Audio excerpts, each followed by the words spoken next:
여러분, 여기 아주 기형적인 국가가 하나 있습니다. 전 세계를 멸망시킬 수 있는 핵탄두를 무려 170개나 보유한 군사강국. 인구 2억 4천만 명을 거느린 이슬람 세계의 유일한 핵무장 국가. 하지만 이 거대한 나라의 거리에 밀가루 트럭 한 대가 나타나면 그야말로 생지옥이 펼쳐집니다. 굶주린 사람들이 맹수처럼 달려들고 서로를 밀치며 짓밟고 아이를 안은 어머니조차 빵 한 조각을 얻기 위해 아수라장 속으로 뛰어듭니다. 최첨단 핵폭탄의 발사 버튼을 누를 권력은 있지만 당장 내일 국민들이 먹을 밀가루를 수입할 달러는 단 한 푼도 없는 나라. 바로 오늘의 주인공, 파키스탄의 처참한 민낯입니다. 이 나라는 글로벌 경제 생태계에서 아주 불명예스러운 세계 신기록을 가지고 있습니다. 국가 부도 위기에 처할 때마다 찾아가는 경제 응급실이죠. IMF 구제금융. 파키스탄이 이 IMF에 손을 벌린 횟수만 무려 24번입니다. 인류 역사상 그 어떤 나라도 이 파멸적인 기록을 깨지 못했어요. 그런데 진짜 등골이 서늘해지는 사건은 최근에 일어났습니다. 2025년 5월 이웃한 영원한 앙숙 인도가 파키스탄 본토를 향해 정력적으로 미사일을 발사했습니다. 무려 88시간 동안 피말리는 공중전과 국지전이 벌어졌는데 결과가 어땠을까요? 170개의 핵무기를 믿고 떵떵거리던 파키스탄은 인도의 압도적인 재래식 전력 앞에 그야말로 속수무책으로 밀려버렸습니다. 국방의 최후 보루인 경제력이 완전히 증발해버렸기 때문이죠. 도대체 이 거대한 국가 시스템은 어쩌다 길거리에서 밀가루 한 포대를 두고 폭동이 일어나는 지경까지 철저하게 붕괴한 걸까요? 단순히 지도층이 무능해서일까요? 아닙니다. 이 거대한 몰락의 중심에는 바로 중국이라는 거대한 그림자가 자리 잡고 있습니다. 620억 달러, 우리 돈으로 약 80조 원이라는 천문학적인 돈다발을 들고 찾아온 중국의 달콤한 제안이 어떻게 한 국가의 숨통을 끊어놓는 치명적인 강철 사슬로 돌변했는지 궁금하지 않으십니까? 그렇다면 지금 당장 파키스탄의 텅 빈 국가 금고 안에서 무슨 일이 벌어지고 있는지 그 기가 막힌 장부의 내역부터 들여다보겠습니다. 지금 파키스탄이 처한 진짜 현실을 평범한 직장인의 가계부로 비유해 보겠습니다. 여러분이 한 달에 100만 원을 버는 직장인이라고 상상해 보세요. 그런데 매달 갚아야 할 빚의 원금과 이자만 70만 원입니다. 식비나 생활비로 쓸 수 있는 돈은 고작 30만 원뿐이죠. 현재 파키스탄의 전체 공공부채 규모가 무려 2,868억 달러, 우리 돈으로 약 370조 원에 달합니다. 국가가 1년 동안 뼈 빠지게 벌어들이는 돈의 70%가 고스란히 빚으로 깔려 있다는 뜻입니다. 하지만 진짜 숨막히는 공포는 밖에서 빌려온 돈, 즉 외채 청구서가 날아오면서 시작됩니다. 파키스탄이 외국에 갚아야 할 외채만 1,300억 달러인데 문제는 이 천문학적인 돈의 만기가 앞으로사 연 안에 집중적으로 몰려 있다는 겁니다. 그럼 지금 파키스탄의 국가 금고인 외환 보유계는 달러가 얼마나 남아 있을까요? 고작 94억 달러가 전부입니다. 당장 다음 달까지 무조건 1,300만 원의 빚을 갚아야 하는데 통장 장부를 확인해보니 94만 원밖에 없는 아찔한 벼랑 끝 상황인 셈입니다. 결국 선택의 여지가 없던 파키스탄은 2024년 또다시 백기를 들고 IMF의 문을 24번째로 두드렸습니다. 70억 달러의 구제금융을 간신히 수혈받았지만 이제 돈을 빌려주는 IMF도 인내심이 바닥났습니다. 세금 폭탄, 에너지, 보조금 전면 삭감 등 무려 64개에 달하는 살인적인 청구서를 들이밀었죠. 국가가 부도를 막기 위해 억지로 쥐어짜낸 이 가혹한 조건들은 그대로 서민들의 목을 조르는 올가미가 되었습니다. 시장에서는 주식인 빵 로티를 굽기 위한 밀가루조차 금값이 되었고 물가 상승률이 30%를 넘나드는 인플레이션 속에서 평범한 중산층조차 하루아침에 극빈층으로 추락하고 있습니다. 그런데 여러분, 이렇게 나라 경제가 중환자실에서 산소 호흡기를 달고 있는 와중에도 파키스탄 정부가 매달 5억 4천만 달러, 우리 돈 7천억 원이 넘는 거금을 누군가의 통장으로 꼬박꼬박 자동이체하고 있다는 사실을 아십니까? 심지어 국민들은 전기가 끊겨 암흑 속에서 땀을 흘리며 밤을 지새우는데도 말입니다. 도대체 이 어처구니 없는 피해 청구서는 어디서 날아온 것이며 누가 이 나라의 전원 스위치를 쥐고 흔들고 있는 걸까요? 그 어처구니 없는 청구서의 발신인은 바로 중국입니다. 이 기막힌 상황을 이해하려면 여러분이 아주 악덕 헬스장과 30년짜리 초장기 노예 계약을 맺었다고 상상해 보셔야 합니다. 바빠서 러닝머신 근처에도 못 갔는데 매달 통장에서 500만 원씩 회비가 시원하게 빠져나갑니다. 해지는 절대 불가능하고 사장님은 여러분이 운동을 하든 말든 수익을 100% 보장받는 구조죠. 중국이 중국 파키스탄 경제회랑이라는 거창한 이름의 지정학적 프로젝트를 앞세워 파키스탄 곳곳에 발전소를 지어주면서 맺은 계약이 정확히 이렇습니다. 전기를 생산하든 안 하든 발전소가 가동되든 멈춰있든 파키스탄 정부는 매달 정해진 막대한 달러를 무조건 중국 발전회사에 지급해야 합니다. 경제학에서는 이를 용량요금이라고 부르지만 현실은 국가의 혈관에 빨대를 꽂은 금융 뱀파이어에 가깝습니다.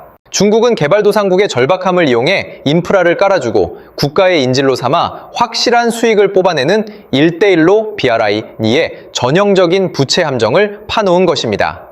가장 아이러니한 비극은 현재 파키스탄의 전력 생산 능력 자체는 국가가 쓰고도 남을 만큼 널널하다는 겁니다. 하지만 이 살인적인 용량 요금이 전기 요금에 고스란히 얹혀지면서 전기값이 말 그대로 미친 듯이 폭등했습니다. 그 결과 어떤 연쇄 붕괴가 일어났을까요? 원가를 감당 못한 공장들은 가동을 멈췄고 서민 가정은 전등을 끄고 촛불로 버팁니다. 전기를 안 쓰니 발전소는 더 놀게 되고 놀고 있는 발전소의 고정 비용은 또다시 남은 사람들의 전기 요금 청구서로 전가되는 끔찍한 죽음의 나선에 빠져버린 겁니다. 2015년 중국 발전소가 들어오기 전 3,840억 루피였던 파키스탄의 용량 요금은 현재 2조 1,240억 루피로 5.5배나 수직 상승했습니다. 전력 부문의 빚만 150억 달러를 돌파했죠. 결국 파산 직전에 파키스탄 정부가 빚 구조를 조정해 보겠다며 읍소했지만 중국의 반응은 얼음장처럼 차가웠습니다. 운영을 중단하면 양쪽 모두 지는 게임이다. 밀린 이자 한 푼까지 다 내놓으라며 사실상 전기를 끊어버리겠다는 서늘한 협박이 돌아왔습니다. 결국 파키스탄이 IMF를 등에 업고 중국에게 대놓고 이자 지급 불가를 선언하면서 두 나라가 그토록 자랑하던 철의 우정의 민낯이 세상에 까발려졌습니다. 그렇다면 이 비싼 전기를 돌리고 물류를 책임지겠다며 바다와 맞닿은 곳에 중국이 야심차게 지어준 프로젝트의 하이라이트, 과다르 항구는 지금 과연 어떤 참담한 모습을 하고 있을까요? CPC의 왕관 보석이라며 대대적으로 홍보했던 과다르 항구. 결론부터 말씀드리면 그 왕관은 지금 온전히 중국의 머리 위에 씌워져 있습니다. 파키스탄은 이 항구의 운영권을 무려 40년 동안 중국의 통째로 넘겼습니다. 게다가 수익 분배 구조를 보면 중국이 91%를 싹쓸이하고 파키스탄은 고작 9%의 부스러기만 챙기는 그야말로 노예 계약이나 다름없죠. 그런데 성적표는 더 처참합니다. 수십억 달러를 쏟아부은 이 거대한 항구에 가장 배가 많이 들어왔을 때가 1년에 고작 22척이었습니다. 인근 카라치 항구 물동량의 3.2%에 불과한 텅 빈 유령 항구로 전락한 겁니다. 스리랑카가 빚을 못 갚아 한반토타 항구를 99년간 중국에 빼앗겼던 뼈 아픈 역사가 지금 파키스탄에서 거대한 도미노처럼 재현되고 있습니다. 정작 피눈물을 흘리는 건 그 땅의 진짜 주인들입니다. 화려한 과다르 항구 바로 앞 발루치스탄 주민들은 당장 마실 물조차 없어 고통받고 있습니다. 중국인 전용 시설은 밤마다 번쩍번쩍 빛나는데 현지인들의 수도꼭지는 바싹 말라있죠. 결국 생존의 위협을 느낀 여성과 아이들이 거리로 나와 물을 달라고 시위했지만 정부는 최루탄과 무자비한 체포로 응답했습니다. 국가에 버림받은 주민들의 분노는 어디로 향했을까요? 바로 발루치스탄 해방군이라는 극단적 무장 세력입니다. 2022 카라치 대학교 공자학원 앞에서 발생한 여성 자살 폭탄 테러로 중국인 교사 3명이 사망했고 2025년에는 승객 440명을 태운 열차 납치극으로 27명이 희생됐습니다. 잘못된 외세의 자본과 부패한 정권의 결탁이 나라 전체를 끝없는 내전의 수렁으로 밀어넣은 겁니다. 희망이 사라진 땅에서 인재들은 필사적으로 탈출하고 있습니다. 2023년 한 해에만 의사, 엔지니어 등 86만 명의 엘리트들이 나라를 떠났습니다. 전체 인구의 64%가 30세 미만인 젊은 국가에서 청년들이 고국을 등지고 있다는 건 곧 국가의 뇌와 심장이 멈춰가고 있다는 뜻입니다. 도대체 파키스탄은 어쩌다 이렇게 돌이킬 수 없는 파멸의 길로 접어든 걸까요? 이 비극의 진짜 뿌리를 캐내려면 우리는 지금으로부터 약 60년 전 한 야심찬 정치인이 내렸던 아주 섬뜩하고도 치명적인 결정의 순간으로 돌아가 보아야 합니다. 1965년 전 세계를 얼어붙게 만든 아주 소름 돋는 선언이 파키스탄에서 울려 퍼집니다. 당시 외무장관이었던 줄피카르 알리 부토는 이렇게 외쳤습니다. 우리가 풀을 뜯어먹으며 굶주리는 한이 있더라도 핵폭탄만큼은 반드시 만들어내고 말 것이다. 이것은 단순한 정치적 허세가 아니었습니다. 이 한 문장은 파키스탄이라는 국가의 척추를 완전히 비틀어버린 끔찍한 저주가 되었습니다. 믿기 힘드시겠지만 1960년대까지만 해도 파키스탄은 아시아에 떠오르는 경제 우등생이었습니다. 1960년 당시 대한민국의 인당 GDP가 고작 79달러로 세계 최빈국을 맴돌 때 파키스탄은 우리보다 훨씬 부유하고 희망찬 나라였습니다. 오죽하면 한국의 경제 관료들이 파키스탄의 경제개발 모델을 배우러 직접 비행기를 타고 날아갔을 정도였죠. 하지만 이 눈부신 화장술 뒤에는 국가를 서서히 마비시키는 치명적인 맹독이 퍼지고 있었습니다. 당시 정권은 이른바 낙수 효과를 맹신하며 단 22개의 엘리트 가문에게 국가의 모든 자본과 산업 특혜를 몰아주었습니다. 결과가 어땠을까요? 이 한 줌도 안 되는 22개 가문이 국가 산업 자산의 66%, 은행 자산의 87%를 독식해버렸습니다. 비슷한 시기 한국이 뼈를 깎는 농지 개혁과 교육 투자로 튼튼한 중산층의 토대를 세우고 있을 때 파키스탄은 상위 0.1%의 배만 불리는 극단적인 기형적 경제로 퇴보하고 있었던 겁니다. 이 썩어가는 속을 숨기고 있던 파키스탄은 1971년 건국 이래 최악의 재앙을 맞이합니다. 동파키스탄, 즉 지금의 방글라데시가 독립을 선언했고 여기에 철천지원수 인도가 정역 개입하면서 파키스탄군은 처참하게 무너졌습니다. 하루아침에 국토와 인구의 절반이 지도에서 증발해버린 엄청난 트라우마. 이 뼈아픈 굴욕은 파키스탄 수뇌부를 지독한 핵무기 강박증으로 몰아넣었습니다. 부토 총리의 밀명 아래 파키스탄 핵의 아버지라 불리는 압둘 카디르 칸 박사가 서방의 우라늄 농축 기술을 빼돌려 오면서 1998년 마침내 이슬람 국가 최초의 핵실험에 성공하게 됩니다. 부토가 예언했던 대로 국민들이 진짜로 풀을 뜯어 먹어야 할 만큼 가난해진 대가로 기어코 핵탄두를 손에 쥔 것이죠. 그런데 이 광기 어린 집착의 이면에는 전 세계를 공포로 몰아넣은 끔찍한 범죄가 숨겨져 있었습니다. 돈이 궁해진 파키스탄이 전 세계 가장 위험한 국가들을 상대로 대규모 핵무기 암시장을 열어버린 겁니다. 그리고 이 치명적인 거래의 핵심 고객 중 하나가 지금 이 순간에도 대한민국을 겨냥하고 있는 북한이었다면 믿어지십니까? 여러분, 이 대목에서 우리는 아주 뼈아픈 비교를 하나 해보겠습니다. 1960년대 비슷한 출발선에 섰던 대한민국과 파키스탄. 우리가 학교를 짓고 아이들의 머릿속에 지식을 채워 넣기 위해 땀 흘릴 때 파키스탄은 오로지 미사일을 깎고 우라늄을 농축하는데 국가의 피 같은 혈세를 쏟아부었습니다. 60년이 지난 지금 한국의 1인당 GDP는 3만 5천 달러를 돌파하며 선진국 반열에 올랐지만 파키스탄은 여전히 1,400달러의 늪에 처참하게 고립되어 있습니다. 부토 총리의 무서운 맹세대로 그들은 정말로 핵탄두를 껴안은 채 풀을 뜯어먹는 나락으로 떨어져 버린 겁니다. 그리고 시계 바늘이 2013년을 가리킬 때 이 기형적인 구조는 거대한 재앙으로 폭발합니다. 당시 파키스탄은 하루 18시간 동안 전기가 끊기는 끔찍한 블랙아웃 상태였습니다. 병원 수술실에서는 갑자기 불이 꺼져 생명이 위태로워지고 45도를 웃도는 폭염 속에 선풍기조차 돌지 않아 수많은 사람이 목숨을 잃는 아비규환이었죠. 바로 이 절망의 끝자락에 사막의 오아시스처럼 화려하게 등장한 구원자가 바로 중국이었습니다. 무려 620억 달러, 한화 약 80조 원이라는 엄청난 돈을 들고 온 중국은 파키스탄을 완전히 바꿔주겠다며 달콤한 손을 내밀었습니다. 온 국민이 제2의 마셜 플랜이라며 환호성을 질렀죠. 하지만 이 화려한 구원의 선물 상자 안에는 치명적인 독약이 묻어 있었습니다. 계약서의 잉크가 마르기도 전에 당초 약속했던 1%대 중반의 금리는 무려 6%가 넘는 고금리 상업 대출로 둔갑해버렸습니다. 경제학적으로 가장 끔찍한 진실은 이 천문학적인 돈의 95%가 위험을 분담하는 직접 투자 FDI가 아니라 무슨 일이 있어도 무조건 갚아야만 하는 악성 부채였다는 사실입니다. 투자는 사업이 망하면 중국도 손해를 보지만 빚은 파키스탄 경제가 산산조각이 나도 뼈를 깎아 이자를 바쳐야 하는 무자비한 게임이니까요. 도대체 파키스탄 수뇌부는 왜 이런 독이 든 성배를 덥석 마셨을까요? 원인은 바로 부패한 정치 권력의 근시안적인 탐욕 때문이었습니다. 당시 나와즈 샤리프 총리는 당장 2018년 총선에서 이기기 위해 전력난 해결이라는 눈에 보이는 표가 절실했습니다. 그래서 장기적인 인프라 대신 350억 달러를 발전소를 짓는 데 쏟아부었죠. 심지어 사이왈 석탄 발전소는 불과 27개월 만에 지어졌음에도 중국이 48개월치의 이자를 챙겨가도록 허락하는 등 수십 년의 미래를 팔아 당장의 권력을 샀습니다. 그렇다면 뒤늦게 이 사기극에 가까운 계약의 실체를 깨달은 다음 정권이 판을 뒤집으려 했을 때 거대한 채권자 중국은 과연 어떤 무서운 보복의 칼을 빼들었을까요? 2018년에 집권한 임란칸 전 총리는 이 거대한 사기극의 굴레를 뒤집어보려 필사적으로 매달렸습니다.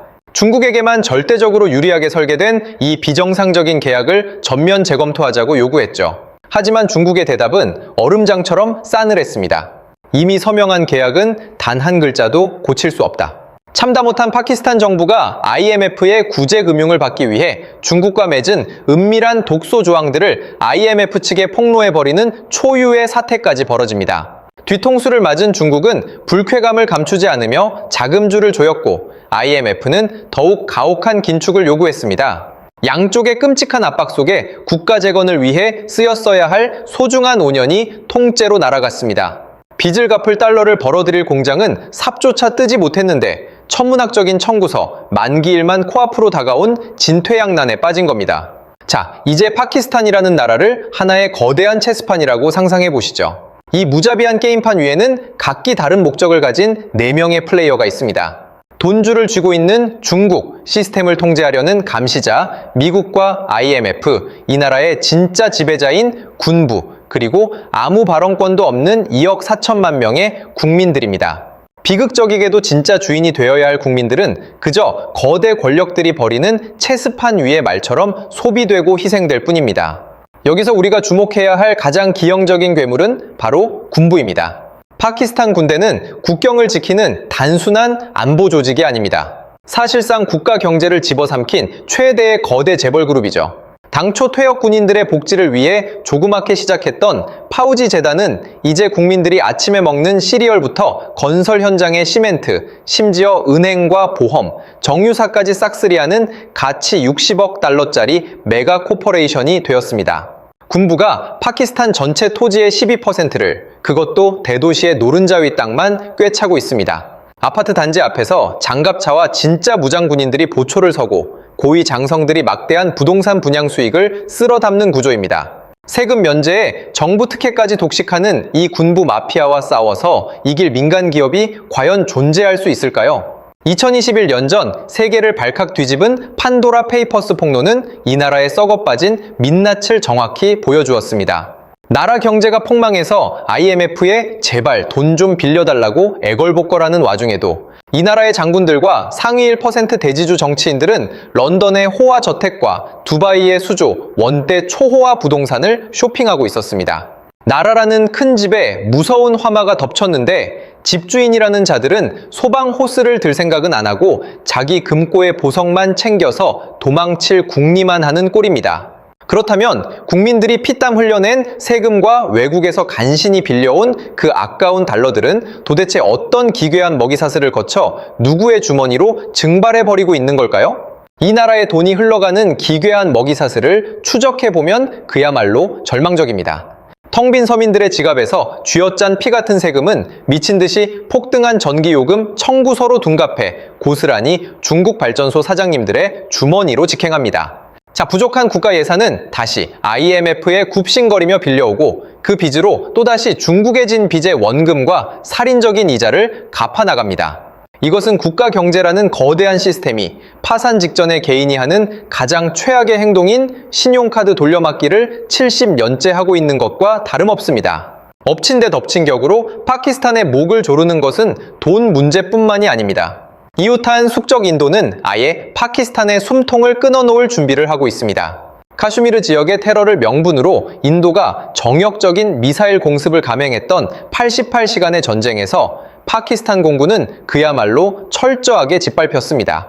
단 4일 만에 수십조 원의 경제적 피해가 발생하며 바닥난 경제에 확인 사살을 당했죠. 하지만 인도가 꺼내든 진짜 무서운 카드는 따로 있습니다.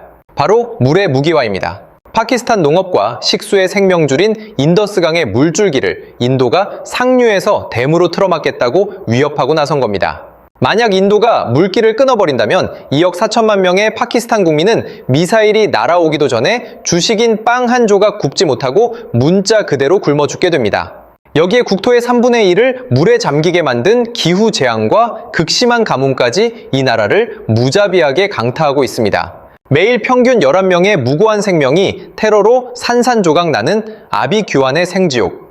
그런데 이런 멸망의 카운트다운 속에서도 파키스탄 군부는 국방 예산을 무려 20%나 증액하는 광기 어린 결정을 내렸습니다. 당장 굶어 죽어가는 자식들 앞에서 최신형 미사일을 사겠다고 빚을 내는 미친 집안인 셈입니다. 그렇다면 브레이크가 완전히 고장난 차에 벼랑 끝을 향해 폭주하고 있는 이 핵무장 국가는 결국 어떤 비극적인 결말을 맞이하게 될까요? 그리고 이 머나먼 이슬람 국가의 몰락이 어떻게 대한민국 경제와 우리의 안보를 직접적으로 위협하는 거대한 쓰나미로 덮쳐오게 될까요? 이제 우리는 가장 섬뜩하고도 현실적인 질문을 마주해야 합니다. 이 거대한 실패 국가가 완전히 붕괴할 때 과연 어떤 연쇄 재앙이 벌어질까요? 첫 번째 시나리오는 통제 불능의 핵무기입니다.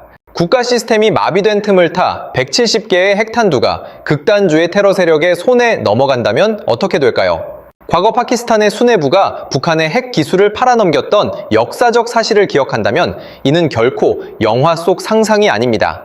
두 번째는 인도와의 전면적인 핵전쟁입니다. 두 나라가 전체 핵무기의 일부인 단 100발만 주고받아도 지구는 치명적인 핵 겨울에 빠져 전 세계 20억 명이 기아로 사망할 수 있습니다. 세 번째는 시리아 사태의 40배에 달하는 2억 4천만 명의 초대형 난민 사태가 글로벌 경제의 국경을 무너뜨리는 시나리오입니다.